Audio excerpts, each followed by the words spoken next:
Yan, kakaintindihan na ba tayo?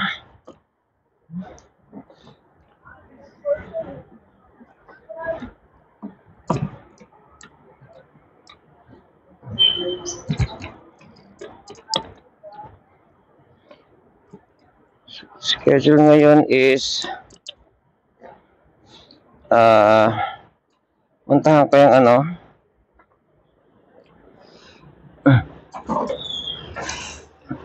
ko yung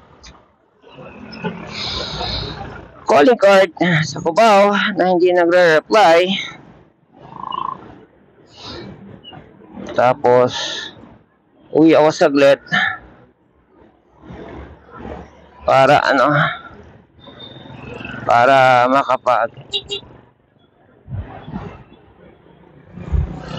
gusto kong, hindi, ikot na ako diretso. Kaya lang, hindi, ikot paano ba? Gusto kong puntahan sa Teresa eh. Okay, punta akong Teresa. Okay, credit card, calling card, Teresa. Teka, saan ba? Along daw iba pag may ako naisipin, kunin ko muna yung calling card. Calling card muna tayo.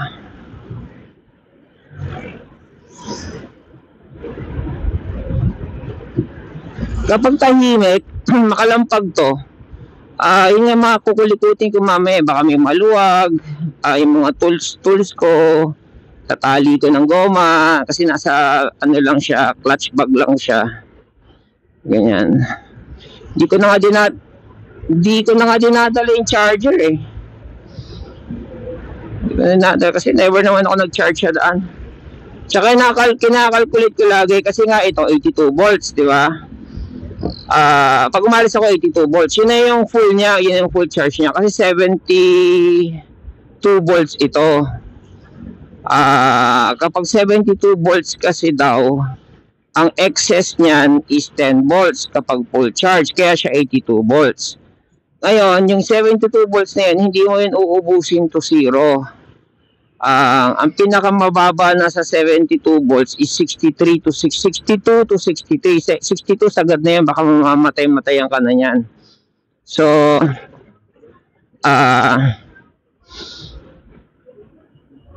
para sa akin, 72, kung saan man ako maglalaya, halimbawa pupunta ako hanggang Tanay. Kapag 72 na ako, o 74, palagay mo yun, 73, ganyan. Uwi na ako. Kung meron pa akong pupuntahan pa palayo, wag na. Uwi na ako, diretso na pabalik. Tapos pag uuwi ako, gamit na ng Waze. Unless nakabisado ko pa uwi. Kasi baka yung ililigaw ko, maligaw-ligaw ako. Doon pa ako ma-deadbat sa daan. Ganon. Kaya hindi ako nalolobat sa daan. Saka hindi rin ako pupuntang Laguna, Cavite, Baguio. Hindi pa ako nagagano. Kung sakaling gagawin ko man yun, mag-additional battery ako. Yung tawag nito, additional battery na tawag nito. Teka. Additional battery na removable para at sa ko lalagay pala yung charger. Teka, concentrate tayo sa driving sa balakang ko, likod ko na sobrahan sa sit up.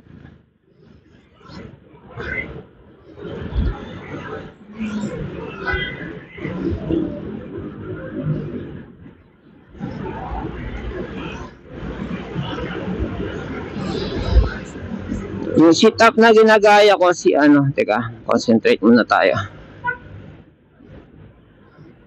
Masyado kayo naiipon sa kaliwa.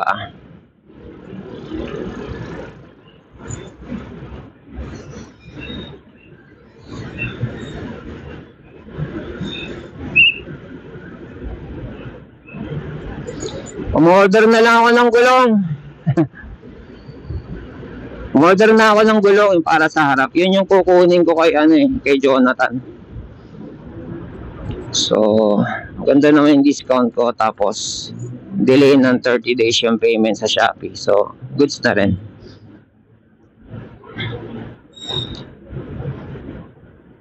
So, kailangan pudpurin ko ng gusto to. Itong harap. Pudpurin na ng gusto to. Okay, palit ko na yon. Pag napudpud yon, tapos wala pang budget, may pamalit na ako sa dati kong maliit, di ba? Basta yung malaki. Means malaki yung traction. Maganda yung traction.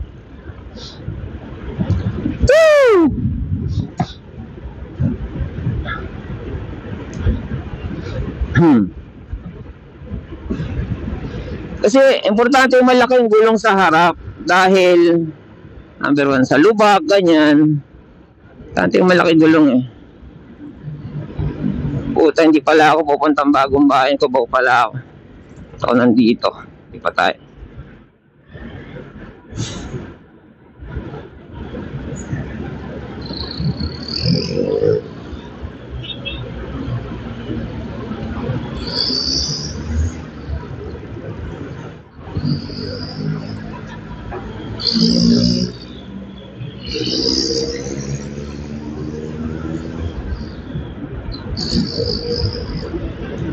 Pabulin ko kaya yun.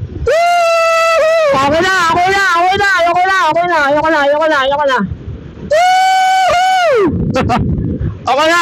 Tsaka. Ako na. Tama na. Tsaka, last.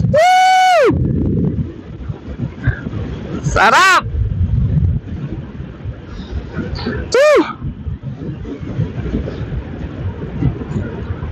Ganun ka kabilis, sumemplang ka, bali-bali buto mo. Ewan ko lang.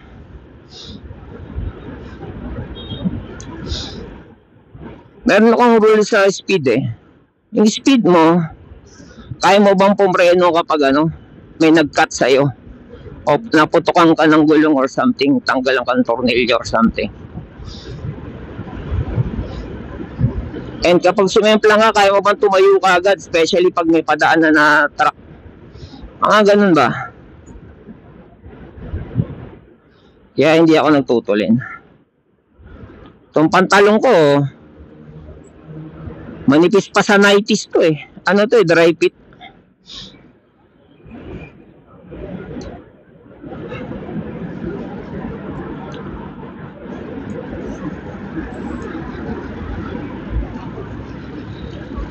Hindi pala naka-on ilaw ko. Kaya pag ako sumadsad, pag semplang, ewan ko lang kung ililigtas ako nito. Liligtas man ako nito yung madulas siya. Ayan, pag sumadsad. Masarap din kasi to pag yung tag-init, ganyan, pawisan ka, kung papawisan ka man. Hindi naman pinapawisan sa legs. Yan man ako pumipedal. Kahit pumipedal ako, di yung pinapawisan sa legs. Singit pa pwede, pero legs hindi. Kaya maganda to, dry fit Kung pawisan ka man, madaling matuyo. Kung maulanan ka man, madaling matuyo. Dry fit. Yan, kaya yun ang gusto ko. As opposed to maong. And isa pa, maganda to igalaw. Yun, pag naglakad ka sa traffic, ganyan, maganda to igalaw. Lakad ka sa parking lot. Ganon. Sinalbahay ko pala yung humarang sa harap ko ng motor. Humarang na, nakalak pa. Ayos din siya Kung kaharang ka, wag mo na ilalak. Para yung mag-uusog ng motor mo, mapipihit pa. Paano makakaalis yung hinarangan, di ba? Inurong ko, tapos di ko na binalik. Ayos sa buhay niya.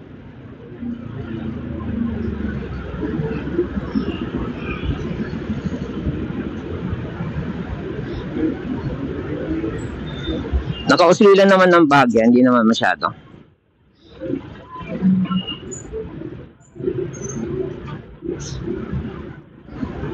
So yung binili kong pamalit na gulong dito sa harap, itong gulong ko sa harap is 1, hindi ko alam kung anong sukat na ito. Basta G's siya, 10 inches. Tapos 70 yung height, yon 70 yung height. Hindi ko pa alam yung taba. Yung ipapalit ko, 120 yung taba, 90 yung kapal. Kaya mas ano siya, mas matangkad. And mas malapad.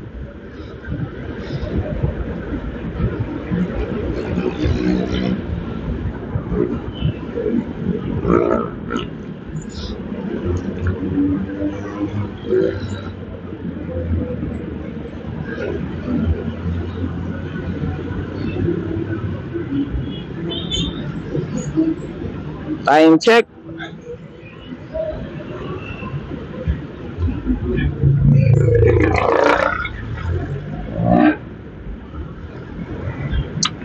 Tagal na ako walang biyahe.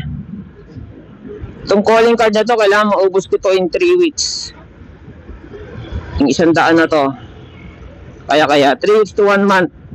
Maximum 1 month. Kailangan marami akong mapamudmudan ng calling card na yung legit syempre na contractor, engineer, foreman, bodegero, patiwala, may-ari ng bahay, etc.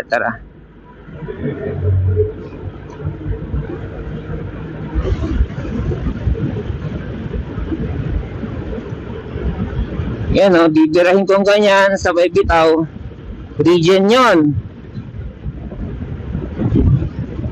Kasi may napansin ako na maganda yung mababa lang yung consumption ko eh. Pag mababa ang consumption ko, yung ganitong matulin yung andar, tapos merong merong highway na dinaanan, hindi traffic. Yan, kaya niwala ako sa regen. Plus yung sabi ni JP, yung nag-set up ng ng controller ko dito nung kinabitan niya ako ng NJ72450. Sabi niya, hininaan ko alam ko ginawa niya minimal yung yung regen ko, kasi sabi niya kapag lumabas ka ng full tapos antipolo ka tapos pababa ka,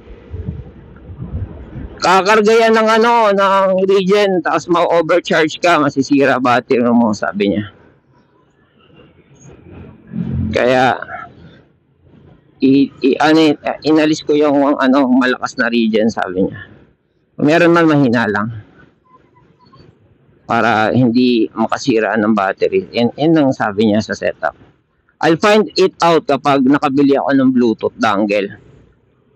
Kasi pag nakabili ako, at least sarili ko na yung sarili ko ng adjustment.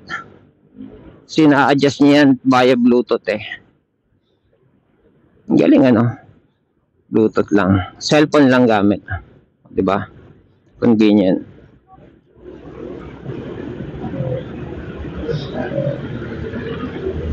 Yung 1 nito, pang parking lot, yung siksikan. Yung number 2, pang traffic, yung git-gitan. Yung bumper to bumper. Yung 3, pang walwalan. Only na yon. Only kuryente input, only maximum speed. As per sa kanya, patumbas na daw yun ng number 4. Wala nang control. Kaya masarap ang tres na ito.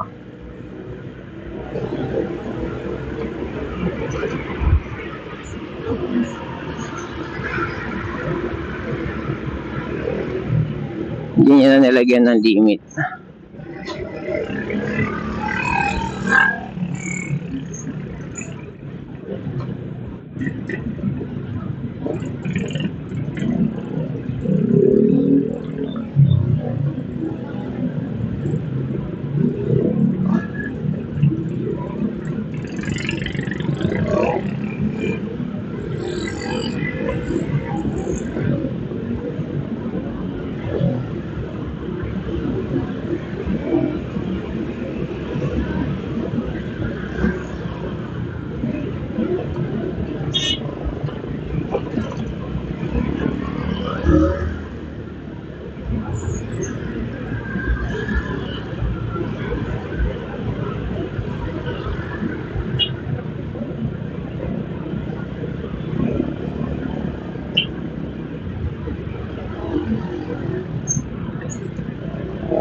Oo, left turn to.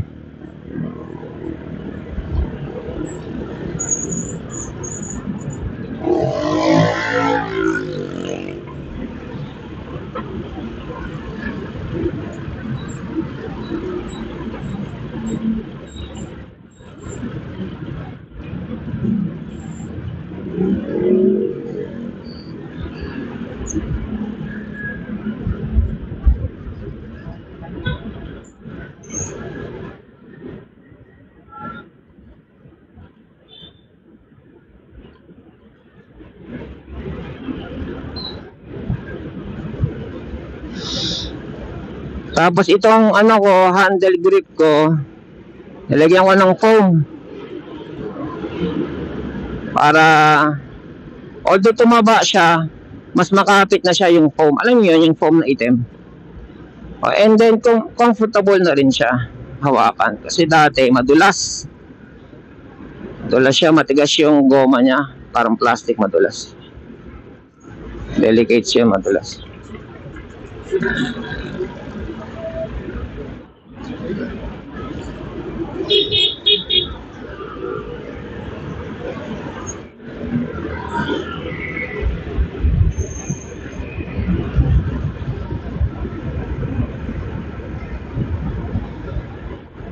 Sa likod ako dumaan, hindi na mag-Aurora. Ang daming stoplight sa Aurora eh. Tara, pasok tayo sa ano. Pasok tayo sa Ermin. Tanong ko lang kung, tanong ko lang kung hindi ba one way yun? Baka one way kasing lalabasan ko, yun lang tanong ko doon.